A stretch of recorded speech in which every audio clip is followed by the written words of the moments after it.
স্যারকে আমরা মোটামুটি 40-45 মিনিট দিতে পারবো অবশ্যই। এতটুকু প্রিপারেশন যেখানে আছে, মানে we will not disappoint you. Let me introduce our last speaker for day 3 of our workshop. So day 3 of our workshop entitled Santhal as a Performative People. Mr. Sripati Tudu is a promising young writer and translator of Santali language and literature.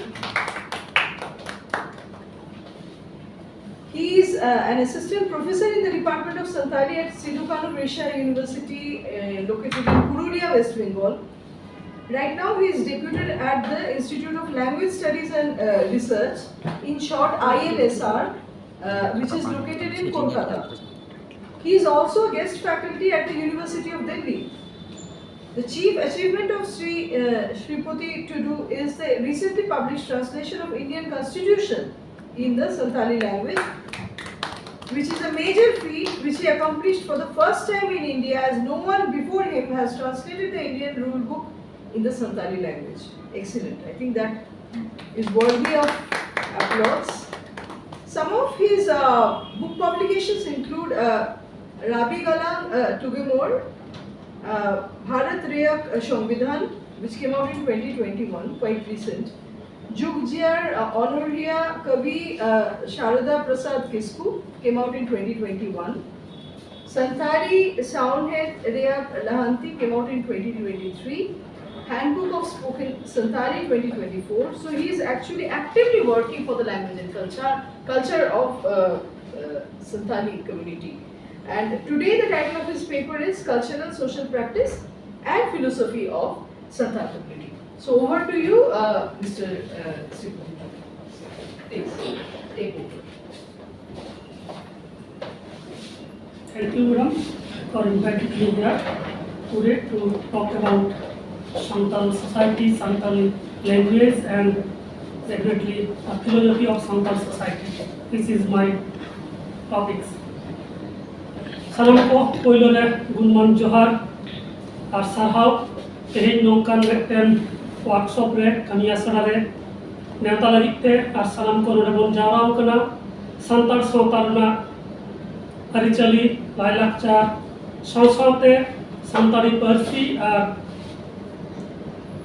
Santara serwa arizali babad galmarau huyuk kana ar khas lekate tehenya noa session re inya galmarau reyag satam do Cultural Practice and Philosophy of Santhal Society. Mena Santhal sawta re lakchar ar sariar oka leka mena. To tehenya jehetu noa galmarau node huyuk kana IIT Roorkee, to ona lekate node teheny inya jaha presentation bangla parsi te koraw da. তো আজকে আমার যে presentation সেটা হচ্ছে cultural practice and philosophy of Santal society. 3 দিন ধরে যে workshop চলছে, পূর্বের বক্তারা ইতিমধ্যেই বলেছেন সাঁওতাল সমাজের যে সংস্কৃতি আছে, যে উৎসব আছে, যে রিচুয়াল আছে, এগুলো নিয়ে বিস্তারিত আলোচনা হয়েছে। তো একদম শেষ বক্তা হিসেবে আমার যে প্রেজেন্টেশন, এই যে এত কিছু সংস্কৃতি, এত কিছু প্র্যাকটিস বা এত কিছু রিচুয়াল যে ইভেন্টগুলো আছে, এগুলোর পিছনে কি সাইকোলজি আছে বা এগুলোর পিছনে কি ফিলোসফি আছে, মূলত সেই বিষয়টিকে তুলে ধরার চেষ্টা করব আমার এই প্রেজেন্টেশনের মাধ্যমে। এবং হয়তো আরও অনেক কিছু বাকি থেকে যাবে, আমি চেষ্টা করব যতটা সম্ভব এগুলোকে তুলে ধরার। তো প্রথমেই যাকে দিয়ে শুরু করব, ইনি হচ্ছেন সাঁওতালি সাহিত্যের অলগুরু পণ্ডিত রঘুনাথ মুর্মু, যিনি 1925 সালে সাঁওতালি ভাষার জন্য অলচিকি স্ক্রিপ্ট তিনি তৈরি করেছিলেন এবং তিনি উপলব্ধি করতে পেরেছিলেন সেই সময়ে 1925 সাল, সেই সময়ে তিনি উপলব্ধি করতে পেরেছিলেন যে ভারতবর্ষে যে সমস্ত স্ক্রিপ্ট ভাষা লেখার জন্য ব্যবহার করা হয় সেইগুলোতে সাঁওতালি ভাষার উচ্চারণ পরিষ্কারভাবে বা সঠিকভাবে সম্ভব নয়। সেই জন্য তিনি সাঁওতালি ভাষার জন্য এমন একটি লিপির উদ্ভাবন করেছিলেন যে লিপির মাধ্যমে সাঁওতাল ভাষাভাষীর যে উচ্চারণ সেটাকে সঠিকভাবে লেখা যায়। সেই জন্যই এই অলচিকি স্ক্রিপ্ট, এটা ফোনেটিক। এখানে আপনারা দেখতে পাচ্ছেন যে অলচিকি স্ক্রিপ্টগুলো দেখানো হয়েছে। সাঁওতাল সমাজের যে তিনজন ফিলোজফার মুখ্যভাবে আমরা জানতে পারছি, প্রথম জন পণ্ডিত রঘুনাথ মুর্মু, দ্বিতীয় জন সাধু রামচাঁদ মুর্মু, তৃতীয় জন সারদা প্রসাদ কিসকু। যদিও জন্মের তারিখ হিসেবে সাধু রামচাঁদ মুর্মু প্রথম 1897 সালে জন্মগ্রহণ করেছেন, কিন্তু সমাজে বা সাহিত্যে এনাদের যে অবদান, সেই ক্ষেত্রে যদি একটা ক্রম অনুযায়ী এনাদের যে স্ট্যাটাস সেটা যদি আমরা নির্ধারণ করি, সেক্ষেত্রে প্রথমে অলগুরুর কথা আসে, তারপরে কবিগুরুর কথা আসে, এবং তারপরে বিদ্রোহী কবি হিসেবে যাকে আমরা দেখতে পাচ্ছি কবি সারদা প্রসাদ কিসকু। তিনি সাঁওতাল সমাজকে এগিয়ে নিয়ে যাওয়ার জন্য একটি আন্দোলনের সূচনা করেছিলেন। সেটা সামাজিক এবং সাহিত্যিক, সাহিত্য বিষয়ক দুদিক দিয়ে তিনি একটি আলোড়ন সমাজের মধ্যে তৈরি করতে পেরেছিলেন। সেই জন্য এই তিনজন এনাদের যে ফিলোজফি সেটাও খুব গুরুত্বপূর্ণ আমাদের ব্যক্তি জীবনে, সমাজ জীবনে বা সাহিত্য জীবনে। সাঁওতালি সাহিত্যে এখন পর্যন্ত প্রায় 10,000-এর মতো সাঁওতালি পুস্তক লেখা হয়েছে। এগুলোর একটা আমি সংকলন করেছি, সান্তালি সাঁওহেত রেয়াক লাহান্তি। সেখানে প্রায় 5,000 বইয়ের লিস্ট আমি তৈরি করতে সক্ষম হয়েছি, এবং অনেক বইয়ের সেরকম এখনো আছে যেগুলো আমি এখনো পর্যন্ত সংকলন করতে পারিনি। তো সাঁওতালি ভাষা সংবিধানে স্বীকৃতি লাভের পর থেকে বিভিন্ন বিশ্ববিদ্যালয়ে, বিভিন্ন শিক্ষা প্রতিষ্ঠানে সাঁওতালি ভাষা সাহিত্য নিয়ে গবেষণা চলছে। সেরকমই কিছু এখানে তালিকা এখানে দেওয়া আছে। Sidhu Kanu Birsa university, Purulia, Bankura university, Bankura, Bardhaman university, Vidyasagar university Medinipur, Sadhu Ramchand Murmu university of Jhargram, Murshidabad university Baharampur, Rabindra Bharati university Kolkata, Visvabharati university, Sidhu Kanu Murmu university Dumka, Ranchi university Ranchi, Kolhan university Chaibasa, Binod Bihari Mahato Koylanchal university Dhanbad, Shyamaprasad Mukherjee university Ranchi. এই ধরনের অনেকগুলো আছে। সেখানে সাঁওতালি ভাষা নিয়ে পড়াশোনা চলছে। উড়িষ্যার আছে নর্থ উড়িষ্যা ইউনিভার্সিটি এবং Kalinga institute of social science. তো এই ধরনের বিভিন্ন ইউনিভার্সিটি বা শিক্ষা প্রতিষ্ঠানে সাঁওতালি ভাষা নিয়ে পড়াশোনা চলছে, এবং এর মাধ্যমে সাঁওতালি সাহিত্য, সাঁওতাল সমাজের সংস্কৃতি এবং এর যে ফিলোজফি, এগুলো নিয়ে কাজ হবে বা হচ্ছে। এখানে প্রথমেই যে বিষয়টা আমি উল্লেখ করব সেটা হচ্ছে সম্পর্ক, এবং এই সম্পর্কের সঙ্গে সাঁওতাল সমাজের কি সম্পর্ক বা এটার যে ফিলোজফি কি রয়েছে। আমরা যদি লক্ষ্য করি যে সাঁওতাল যে সমাজ, সাঁওতাল সমাজের যে ভিত্তির উপর দাঁড়িয়ে সেটা হচ্ছে সম্পর্ক। সাঁওতাল সমাজে সবচেয়ে যে বিষয়টাকে বেশি গুরুত্ব দেওয়া হয় সেটা হচ্ছে সম্পর্ক। অন্যান্য সমাজে যিনি বয়সে বড় তাকেই বড় বলে ধরে নেওয়া হয়, কিন্তু সাঁওতাল সমাজে যিনি বয়সে বড় তাকে বড় বলে ধরা হয় না, যিনি সম্পর্কে বড় তাকেই বড় বলে ধরা হয়। এমনও দেখা গেছে যার বয়স 40 সে কিন্তু প্রণাম করছে যার বয়স 20 তাকে, কারণ সে সম্পর্কে বড়। সে হচ্ছে তার কাকু হয় কিন্তু বয়সে ছোট, কিন্তু সম্পর্কে কাকু বা সম্পর্কে মামা, যেটা সম্পর্কের দিক দিয়ে বড়। তো এই যে সম্পর্ককে এত বেশি গুরুত্ব দেওয়া হয়েছে, এখানেই সমাজের যে কাঠামো, সমাজের যে ফিলোজফি অনেকটা এখানে দেখা যায়। এ নিয়ে একটি হেয়ালি বা কুদুম আছে সাঁওতালিতে, সেটা হচ্ছে কুদুমে কুড়ি কুড়ি এঙ্গাতদয় জোহারা হপনেরাদয় আকানা। অর্থাৎ এই যে হেয়ালি, এটাতে বলা হচ্ছে যে চিল চিল হেয়ালি, মা প্রণাম করে মেয়ে প্রণামটা গ্রহণ করে। তো এটা কারণ হচ্ছে যে তার যে মেয়ের বয়সী যে সে কিন্তু সম্পর্কে বড়, এবং এটা প্রশ্ন যে এটা একটা হেয়ালির উত্তরটা হচ্ছে যখন কলসি থেকে যখন ঘটিতে জল ঢালা হয়, তো কলসি বড় ঘটিটা ছোট, তো কলসি প্রণাম করছে মেয়েটাকে। তো এইভাবে সমাজের যে ফিলোজফি, সেটা সমাজের যে লোককথা বলুন কিংবা সমাজের যে হেয়ালি বা এ ধরনের যে লোকসাহিত্য আছে সেখানেও মানে প্রতিফলিত হয়েছে। তো এই যে সম্পর্ক, এটা মূলত তিন ধরনের সম্পর্ক আছে মূলত। একটা হচ্ছে জন্ম সম্পর্কিত বার্থ রিলেশন, দোসর হচ্ছে ম্যারেজ রিলেশন, বিবাহ বন্ধনে যে সম্পর্ক হয়, আর তৃতীয় হচ্ছে সেটা হচ্ছে বন্ড রিলেশন বা কিছু চুক্তিভিত্তিক, যেটাকে আমরা ধরে নিই যেমন সাঁওতালিতে আছে ফুল পেড়া এবং ধরম সেগ্রি, অর্থাৎ দুজনের যে বন্ধুত্ব সেখান থেকে ফুল পাতানোর একটা ব্যাপার আছে সাঁওতাল সমাজে। তো এটাও এক ধরনের সম্পর্ক। এবং ধরম সেগ্রি, দেখা যায় যাদের ছেলে মেয়ে থাকে না সেই সমস্ত বাবা মা ওনারা দত্তক হিসেবে কোনো একটা ছেলে বা মেয়েকে গ্রহণ করে, তো তাকে সেক্ষেত্রে ধরম আয় বাবা বা ধরম সেগ্রি সেক্ষেত্রে দেখা যায়। এছাড়া এই তিনটে সম্পর্কের মধ্যে আরেকটা প্রকারভেদ আছে, সেখানে কোনো কোনো সম্পর্কের মধ্যে ছোঁয়া বা তাদের মধ্যে টাচেবিলিটি সেটা থাকে, আবার কোনো কোনো সম্পর্কে থাকে না। প্রথমেই বলেছি যে সাঁওতাল সমাজ হচ্ছে সম্পর্ক ভিত্তিক, সম্পর্ককে প্রচুর গুরুত্ব দেওয়া হয়। তো সমাজের কাঠামো যখন তৈরি করা হচ্ছিল তখন সমাজটাকে ভালোভাবে পরিচালনা করার জন্য, সমাজের কাঠামো ঠিকভাবে ধরে রাখার জন্য, সমাজটাকে ভালোভাবে পরিচালনা করার জন্য কিছু কিছু সম্পর্কের মধ্যে ধরা ছোঁয়া বা তাদের মধ্যে জটেক জপটেক সেইটা নিষিদ্ধ করা হয়েছে, সেটা সমাজের যাতে কোনো খারাপ প্রভাব না পড়ে সেই জন্য।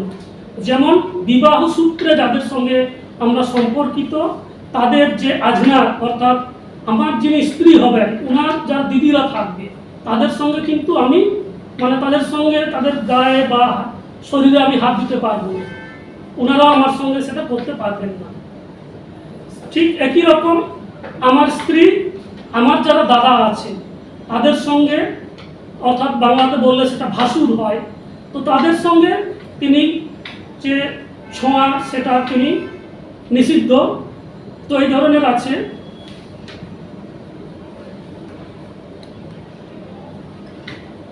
এবং এরই সঙ্গে যেহেতু সমাজে এই ধরনের একটা সম্পর্ক আছে, সেখানে কারোর সঙ্গে মেলামেশা করা যাচ্ছে, কারোর সঙ্গে মেলামেশা করা যাচ্ছে না, তো তারই রিফ্লেকশন সাঁওতালি ভাষাতেও দেখা যায়। সাঁওতালি ভাষাতে যেটা জন্মসূত্রে যে সম্পর্ক, সেখানে আমরা সবাইকে ইন আম এই যে সম্পর্ক, এইভাবেই আমরা সবার সঙ্গে কথা বলি। এবং বিবাহ সূত্রে যাদের সঙ্গে আমরা সম্পর্কিত তাদের মধ্যে যাদের সঙ্গে মূলত আমার ছোঁয়াছুঁয়ি চলে না, তো তাদের সঙ্গে তাদের বিশেষ বিশেষ ক্ষেত্রে আবিন, একজনকেও ডুয়েল নাম্বার এইভাবে কথা বলা হয় যে আবিন আলিম তাদের মধ্যে। এবং কিছু কিছু ক্ষেত্রে যাদের মধ্যে ছোঁয়া যায়, যেমন শ্বশুর মশাই বা শাশুড়ি, তাদের সঙ্গে কিন্তু ছোঁয়াছুঁয়িতে বারণ নেই, কিন্তু তাদের সঙ্গে যেহেতু আমরা বিবাহের সম্পর্কে তাদের সঙ্গে সম্পর্কিত, সেই জন্য তাদের সঙ্গে কথা বলার সময় আমরা দ্বিবচনে কথা বলি। সেখানে একটু অনেক বড় ফিলোজফি আছে। ফিলোজফিটা এরকম,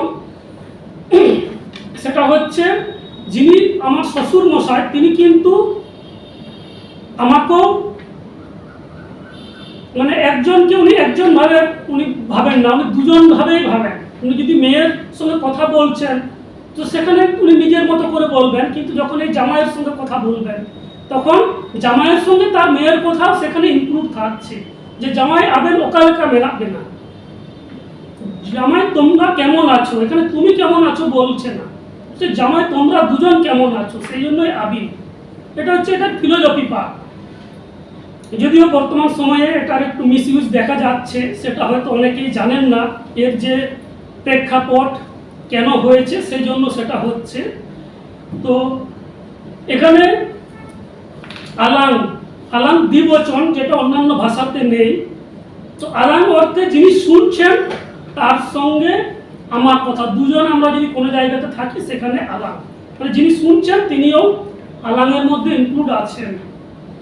আবিন আবিন অর্থে যিনি স্পিচ, যিনি কথা বলছেন, তিনি বাদ দিয়ে যারা দুজন আছেন তাদের সামনে বোঝানো হচ্ছে আলিম আলিং অর্থে যিনি শুনছেন তাকে বাদ দিয়ে। তো একইভাবে নুনকিন, উনকিন, হানকিন বিভিন্ন প্রকারভেদ দেওয়া আছে। তেমনি প্লুরাল নাম্বার বা বহুবচনও আছে। আবো সে অর্থে আমরা সবাই, যতজন আছে ইনক্লুডিং আমি। যদি আলে আলে যদি বলা হয় সেক্ষেত্রে আলে বলতে যিনি শুনছেন বা যাকে বলা হচ্ছে তিনি বাদ দিয়ে সবাইকে বোঝাবেন। আপে আপে অর্থে যিনি বলছেন তিনি বাদ দিয়ে সবাইকে বোঝানো হবে। তো এইভাবে আছে নুকু, উনকু, হানকু দূরবর্তী ক্ষেত্রে। এরপরে এখানে হচ্ছে পার্সন, অর্থাৎ গরম সাঁওতালিতে বলা হচ্ছে। এখানে first person, second person, third person. তো এইভাবে আছে। এখানে স্লাইডটা একটু ভেঙে গেছে। তো যাই হোক, যেটা আগের স্লাইডে দেখিয়েছিলাম, ফার্স্ট পার্সন সিঙ্গুলার নাম্বার ইন, সেকেন্ড পার্সন আম, থার্ড পার্সন উনি বা হি। তেমনি ডুয়াল নাম্বারে আলাং, তালাং, আবেন আর থার্ড পার্সনে উনকিন। তেমনি প্লুরালে উই অর্থাৎ আবো, তাবো। এখানে যে সম্পর্কটা দেওয়া আছে তাবো, তালিং, তালিং মানে দুজন অর্থে বোঝানো হচ্ছে। তাবো এখানে অনেকগুলো বোঝানো হচ্ছে। তো এখানে তাবো বলার মানেটা হচ্ছে সেখানে আমি ফিজিক্যালি নাও থাকতে পারি, কিন্তু সেখানে আমি সাইকোলজিক্যালি বা সেখানে ফিলোসফিক্যালি আমি থাকবো। যেমন ইন দো বাজার সে ইন চালাক কানা মা আপে দো নোডে গালমারাও হাতার তাবন পে। এখানে কিন্তু আমি নিজেকে কথার মধ্যে ইনক্লুড করে নিলাম যে আমি বাইরে যাচ্ছি বা বাজারে যাচ্ছি, তোমরা এখানে কথা বলো। তো এই তোমরার মধ্যে আমি নিজেকে ইনক্লুড করে নিলাম যে আপে নোডে গালমারাও হাতার তাবন পে। অর্থাৎ একটা আত্মীয়তা এখানে চলে আসছে, সেটা ভাষার মধ্যেও আসছে। সাঁওতাল সমাজে যেরকম আত্মীয়তা একটা আছে, সেটার সঙ্গে সঙ্গে ভাষার মধ্যেও সেটা প্রকাশিত হচ্ছে। এখানে সাঁওতালি কালচারের কিছু ছবি তুলে ধরার চেষ্টা করেছি। যখন কেউ নতুন অতিথি আসে তাকে কিভাবে অভ্যর্থনা জানানো হয়। তো এখানে দেখা যাচ্ছে যে প্রণাম করার যে ভঙ্গি, ছোটদের, বড়দের বা বিভিন্ন বয়সের তাদের কিভাবে প্রণাম করতে হয় এবং সেটা কিভাবে প্রণামটাকে গ্রহণ করতে হয় তার কিছু ছবি এখানে দেখা যাচ্ছে। এবং কেউ যদি প্রণাম করে তাকে আশীর্বাদ করতে হয়। আবার কোনো কোনো জায়গায় যখন প্রণাম করে তখন সেটাকে এইভাবে সেটাকে প্রণামটাকে গ্রহণ করতে হয়, আর ছোটদেরকে এইভাবে আশীর্বাদ দিতে হয়। একইভাবে এখানে আরো কিছু চিত্র আছে, বিশেষত সাঁওতাল পরগনা এলাকাতে সেখানের যে জোহারের যে ভঙ্গিমা, জোহারের যে বিশেষত্ব সেটা কিছুটা আলাদা আমাদের বাকি রিজিয়নের থেকে। তো সেটা এখানে দেখানো হয়েছে মূলত সাঁওতাল পরগনা এলাকা। এখানে যেটা দেখানো হয়েছে এটা সাঁওতাল পরগনা ছাড়া বাকি এলাকার যে সাঁওতালি রীতিতে যেটা প্রণাম করা হয় এবং প্রণামটাকে নেওয়া হয়, আশীর্বাদ যেটা দেওয়া হয় সেটা দেখানো হয়েছে। এটা আসামের একটা ছবি, সেখানে এইভাবে প্রণাম এর যে সেরওয়া সেটা এইভাবে হয়। পূর্বের বক্তারা ফেস্টিভ্যাল নিয়ে অনেকগুলো কথা বলেছেন। তো এখানে যে বিষয়টাকে আমি বলবো সেটা হচ্ছে এর পিছনে যে ফিলোসফি আছে। তো সাঁওতালদের সবচেয়ে যে বড় উৎসব সেটা হচ্ছে সহরাই। সহরাই অর্থাৎ সারহাও। সারহাও কেন? সাঁওতালরা যখন চাষবাস করতে শিখলেন তখন গরু বা বলদ এদের সাহায্যে মূলত নাগল চালানো বা নাগলের সাহায্যে চাষবাস করা হচ্ছে তাদের সহযোগিতা নিয়ে, জীবজন্তু অর্থাৎ গরুদের সহযোগিতা, বলদদের সহযোগিতা নিয়ে। তো বলদদেরকে থ্যাঙ্কস জানানোর জন্য, তাদেরকে ধন্যবাদ জানানোর জন্য সারহাও। তো সেই সারহাও থেকে সহরাই অনেকেই এইভাবে ব্যাখ্যা করেন, যদিও অন্যভাবে থাকতে পারে। তবে একটা মত হচ্ছে তাদেরকে আমরা সারহাও করছি। তো এইভাবে তাদেরকে প্রচলিত বাংলায় যাকে গরু খুটান বলা হয়, তো সেইভাবে তাদেরকে যত্ন করা হয় 3 দিন ধরে বা 5 দিন ধরে, এবং তাদের সঙ্গে নাচ গান করা হয়। নাচ গান সাঁওতাল সমাজের একটি অঙ্গ। তো সেখানে এই যে বলদদের সঙ্গে নাচ গান, তাদের সঙ্গে যে কসরত, সেটাই হচ্ছে সারহাও বা গরু খুটান। তো তারও সেই সঙ্গে যে দেওয়ালের যে দেওয়াল চিত্র আছে, বাড়ির যে দেওয়াল, সেখানে বিভিন্ন রকমের ছবি চিত্র আঁকা হয়। পূর্বের বক্তা বলছিলেন যে সাঁওতাল ভিলেজের কথা, তো এটাও এখানে সাঁওতাল সমাজের যে প্রতিচ্ছবি, সাঁওতাল সমাজের যে রীতিনীতি, সেটারও বহিঃপ্রকাশ এই দেওয়ালগুলোতে বা এই যে এখানে একটা চিত্র দেখা যাচ্ছে এটাতে পাওয়া যায়। এখানে সাঁওতালি সোহরাই ডান্সের ছবি একটা তুলে ধরা হয়েছে। এখানে 5 দিন 5 রাত ধরে সোহরাই পরব এটা চলে, যদিও বর্তমান সময়ে এর পরিধি অনেকটা কমে এসেছে, কিন্তু সাঁওতাল সমাজে, সাঁওতাল জনমানসে সোহরাই পরবের যে প্রভাব, সেটাকে হাতির সঙ্গে তুলনা করা হয়েছে। অর্থাৎ হাতি যেরকম জন্তুদের মধ্যে সবচেয়ে বড়, যেগুলোকে আমরা কাছাকাছি দেখতে পাই, তাদের মধ্যে যেহেতু হাতি একটি অনেক বড় জন্তু, সেই জন্য আমরা এটাকে আমাদের যে লোকগান, লোকসাহিত্য, সেখানে পাওয়া যায় যে হাতি লেখান সোহরাই দই না দাঁড়ায় কেন। দই অর্থাৎ মহিলাদের কথা বলা হচ্ছে, যারা মুখ্যত এই অনুষ্ঠানগুলিকে খুব ভালোভাবে পরিচালনা, উদযাপন করতে মুখ্য ভূমিকা নেয়। এরপরে দ্বিতীয় যে অনুষ্ঠান সেটা হচ্ছে বাহা। ইতিমধ্যে বাহা নিয়ে অনেক আলোচনা হয়েছে। এটা 3 দিনের অনুষ্ঠান এবং সাঁওতাল সমাজের যে দর্শন, যে ফিলোসফি, এটা হচ্ছে আমাদের একটা সামাজিক, একসঙ্গে সবাই মিলে থাকবো। সমাজে বসবাস করতে গেলে বিভিন্ন লোকের সঙ্গে ঝামেলা হতেই পারে, কিন্তু যে আমাদের এই যে অনুষ্ঠানগুলোতে এমনভাবে এগুলো উদযাপন করা হয় যাতে সবার অংশগ্রহণ খুবই জরুরি। সমাজে যদি একটি বিয়ে বাড়ি হয় বা বাহা বা সোহরাই, যে কোনো অনুষ্ঠান হোক, সেখানে সমাজের সবার অংশগ্রহণ যদি না হয় তাহলে সেই অনুষ্ঠানটাই বন্ধ হয়ে যাবে। বিবাহ অনুষ্ঠানে যদি গ্রামের মরে হর যদি না আসে তাহলে সেটা অসম্পূর্ণ থেকে যাবে। এখানে আবার জড় অজড়, অর্থাৎ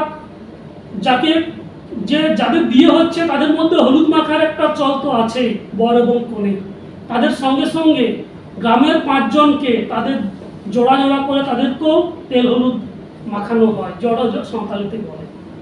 তো এইভাবে এই ধরনের বিভিন্ন অ্যাক্টিভিটির মাধ্যমে আমাদের যে সামাজিকতা, সবাই মিলে থাকবো, সেটা সব অনুষ্ঠানে আছে।